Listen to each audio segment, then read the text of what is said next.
indépendances, pressant nos fronts, menton courbé, et pour de bon, provenant le plus bel élan, dans la paix au peuple ardent. Par le labeur, nous bâtirons un pays plus beau qu'avant. Merci beaucoup. Je suis très content d'être ici. Je dis merci à Sosten Kambedi, c'est notre grand frère, je le dis comme ça. Quand j'ai intégré ce métier, je l'ai trouvé déjà avec beaucoup d'expérience. Il m'a été demandé de parler des droits, taxes et redevances imposées aux radios associatives et communautaires, surtout relever cet obstacle par rapport à leur viabilité économique, accès à l'information de communauté. Je veux dire que la création de médias, d'abord au départ, certaines personnes ont d'abord cette ambition de le faire pour les intérêts politiques. Nous le constatons actuellement. Je ne sais pas vous expliquer ce qui se passe. Je ne critique pas certains qui sont dans le métier. Nous avons des médias qui se créent actuellement. Mais ils sont créés parce que nous sommes à l'approche des élections et certains acteurs créent ce média. C'est la DGRA qui parle avec vous. Avant que nous abordions les sujets qui nous est donné, nous devons d'abord vous faire voir, vous faire comprendre ce que c'est la DGRA. La DGRA, c'est une direction des recettes administratives, judiciaires, et domaniales judiciaires et de participation. S'il y a une radio qui s'implante ici chez nous à Kananga, cette radio est obligée d'abord d'aller auprès du service de tutelle, qui est la communication et les médias. Ils vont là-bas, ils font leur déclaration. Sur base de cette déclaration, le service d'assiette à son tour leur dira ce qu'il faut payer. Je me permets de prime abord de rappeler qu'au terme des termes de référence de cet atelier, l'organisateur met en exergue le rôle sociétal des médias dans le changement de comportement des membres dans la communauté en vue d'inciter le développement intégré et intégral. Qu'est-ce qu'on entend par média communautaire?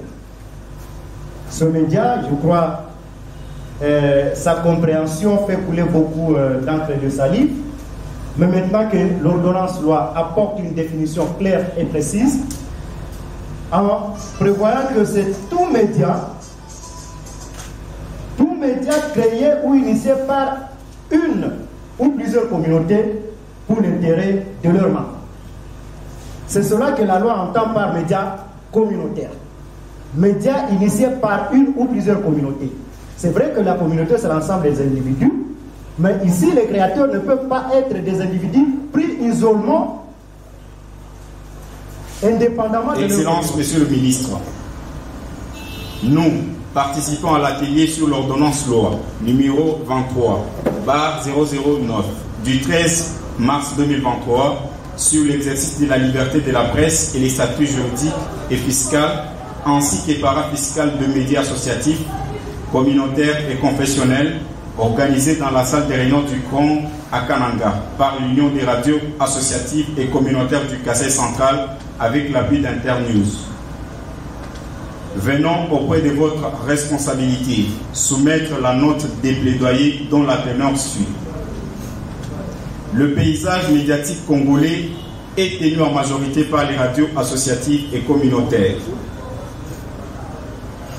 Par leur programme, ces médias constituent un puissant moyen de communication pour la restauration de la paix, la démocratie et contribuent suffisamment au renforcement de la redevabilité sociale, mieux de la gouvernance.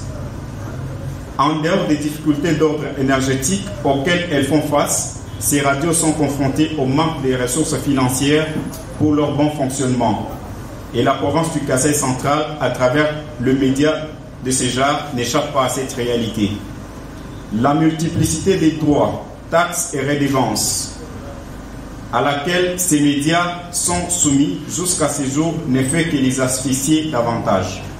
Et pourtant, les efforts consentis par votre gouvernement à travers la signature de l'ordonnance loi numéro 23/009 du 13 mars 2023 sur l'exercice de la liberté de la presse, signée par le président de la République, particulièrement les dispositions des articles 20 et 81 qui accordent plusieurs avantages aux radios associatives et communautaires, ont été salués par ces catégories de médias. Pour permettre à ces médias de jouir d'une protection juridique et de la viabilité économique nécessaire pour leur survie, dans les soucis de les voir contribuer à cette mission d'utilité publique, informer, former, divertir et accompagner utilement les communautés, nous sollicitons votre implication pour obtenir en urgence la signature du décret du Premier ministre portant mesures d'accompagnement de l'ordonnance loi du 13 mars 2023 sur l'exercice de la liberté de la presse, la liberté d'information et d'émission par la radio et la télévision, la presse écrite ou tout autre moyen de communication en République démocratique du Congo et la signature d'un nouvel arrêté interministériel portant fixation des taux de droits, taxes et redevances à percevoir à l'initiative du ministère de la Communication et Médias en remplacement de l'ancien qui date de novembre 2019. Ainsi fait à Kananga, le 30 août 2023, les signataires. Distingués invités, surtout le représentant du ministre qui nous a fait l'honneur d'être dans la salle, l'Union des radios communautaires du Kasaï central tient à vous remercier pour votre présence, votre participation active à cet atelier qui porte sur la nouvelle loi qui fait une nouvelle dynamique dans le microcosme médiatique de la République démocratique du Congo.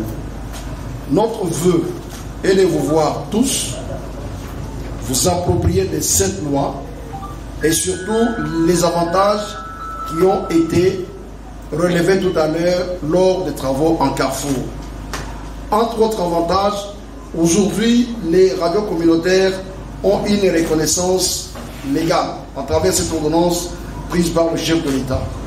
Il est question aujourd'hui que nous puissions fusionner nos énergies pour obtenir, comme on l'a dit dans la note de plaidoirie, obtenir rapidement la signature du décret du Premier ministre qui devrait matérialiser certaines dispositions de l'ordonnance du chef de l'État.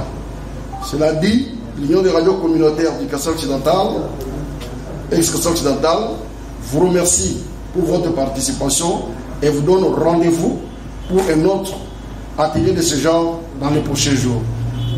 Avec ces mots, nous croyons avoir clos l'atelier de ce jour. Nous vous remercions.